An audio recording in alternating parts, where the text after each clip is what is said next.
Big thank you to TheatreMaker.ie for having me on for their final poetic thought.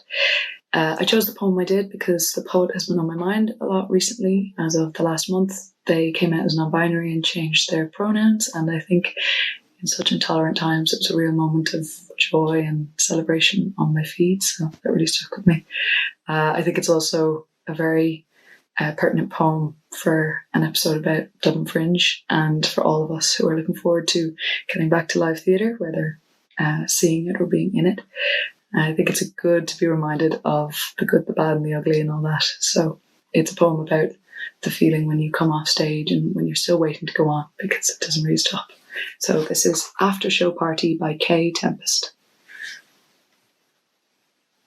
Sat in the plunge of the seeping adrenals, stage hot but cooling, drinking for England, and staring intently at whoever's talking. My whole body like cymbals or symbols. Show techs, blue-faced from phones, text home. Somewhere out there they have lives on the boil. But back to the matter of cables and coil and loitering aimlessly. My body's a drone.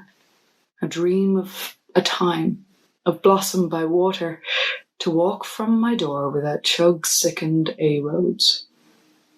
But if there was life for me somewhere but here, I'd have found it by now. I get heavy with drink, eating for boredom, eating for pleasure, sleeping whenever a second comes clear, head in my arms on the floor of the airport. Probably time for a beer? Get off the internet, look at the trees in the park with their leaves in the light like music. Forget that your heart is a piece of brown meat. Feel nothing but love for those that have love.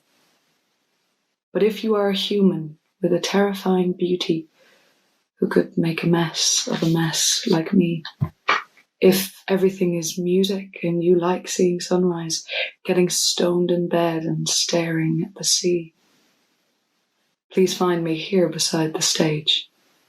Take me by the floating hands. Lead me to a private place and pluck my heavy brains out.